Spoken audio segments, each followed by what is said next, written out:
Hi, I'm Dennis Ford. I'm founder of Sylvan Cycle. Doesn't look like it after this spring snowstorm, but now's a great time to be thinking about fire mitigation. There are about 6,000 wildfires in Colorado every year, and the good news is that 99% of them are confined to less than 100 acres. Doing fire mitigation on your home and property can make it much more likely to survive a fire if one does occur in your community. I recently spent some time with Kociemba-Benson. He's a fire mitigation contractor here in Evergreen, and he walked me through one of his job sites to learn how fire mitigation works. Hi, my name is Kyle. I own Forestwerx.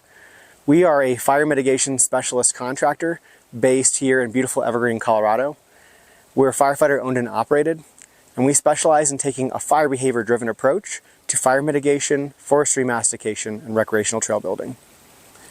To Forestwerx, fire mitigation is removing fuels for wildland fires. That includes trees, brush, bushes that are near a home, anything that can catch on fire and then further propagate that fire towards infrastructure like roads, power lines, or homes or other infrastructure on a property such as a garage or a barn. So the goal of fire mitigation is for us to try to keep wildland fire on the ground. We do this by removing brush, small trees, lower limbs of trees to keep fire on the ground where we can fight it and keep it from getting up into the crown where it's very difficult for us to combat it as wildland firefighters. Yeah, so the topography that we are in is below the house. We're also situated in a box canyon and in an individual gully that comes off of the box canyon. So this is actually a most likely path of travel for fire to propagate into this stand and then threaten this home. So here we're looking at different types of ladder fuels. When we talk about ladder fuels, we're talking about small trees under 8 inches in diameter that are easy for fire to catch and then further propagate into the crown. So this tree right here, while it looks like maybe a little bit of a larger tree, the diameter at the chest height, or DBH, is under 8 inches in diameter. So we're going to be removing this tree. We also have 2 smaller trees behind it that we're going to do the same thing.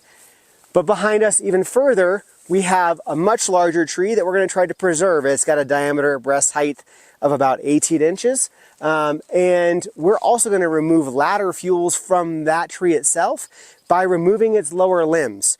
When we remove the lower limbs, we're going to remove everything up to 6 feet above the tip or the end of the drip edge on the uphill side of the tree. We're limbing this tree up. We're going to keep this tree as part of our inner perimeter circle. This tree does not have any other trees around it. So we're going to make it more resilient to fire on the ground and keeping it from propagating up into the tree and then going to the house. Pretty close to the house. It is a little bit close to the house. However, we have proper distancing away from the tree from its next closest threats. Cool. Limbing trees is a great way to get started with fire mitigation around your home. Low-hanging branches are one of the main ways that fire moves from the ground to the tree crown, so trimming them up to 6 feet is a critical part of your mitigation work. The good news is you don't need special equipment like Kyle is using to get started. A good cordless electric chainsaw from your hardware store does a great job on most low-hanging limbs.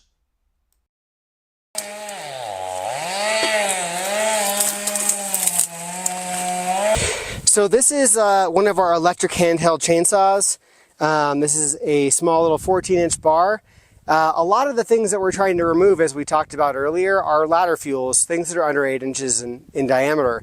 A little saw like this is super handy for us to use during fire mitigation processes, and it's also really handy as a homeowner. You just have to make sure that you're treating it with the same respect that you would a large chainsaw. A lot easier to use. A lot easier to use. So we're now standing in an aspen grove that's next to this home that we're working on. One of the things that's important, again, from an ecological perspective, is that we look at the way that fire interacts with different tree species.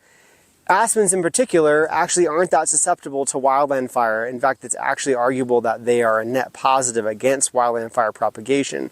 Therefore, in the projects that we do, we actually try to preserve aspen groves as a net positive to the environment. And they're beautiful. And they're beautiful. Standard fire mitigation, actually we were trying to preserve our old growth trees. Especially in ponderosa forests, which we live in here in the Front Range, they are designed to be more fire resistive. And the actions that we take during fire mitigation help preserve those trees even in a wildland fire scenario. So when we come in, we're actually looking at targeting things that are under 8 inches in diameter, and then also making sure that we can target trees that may be in between that and larger trees in order to make sure we have proper crown spacing. Fire mitigation works. According to some estimates, your home is up to 60% more likely to survive a wildfire if it's been properly mitigated. If you want to learn more, come on over to sylvancycle.com. We can connect you with a local fire mitigation provider. We have some great learning materials. And if you have wood to give away from a recent mitigation job, we can connect you with folks in your neighborhood who are looking for firewood. If this has been helpful for you, please like, subscribe, tell your friends, and comment on what other kind of content you would like to see. Thanks.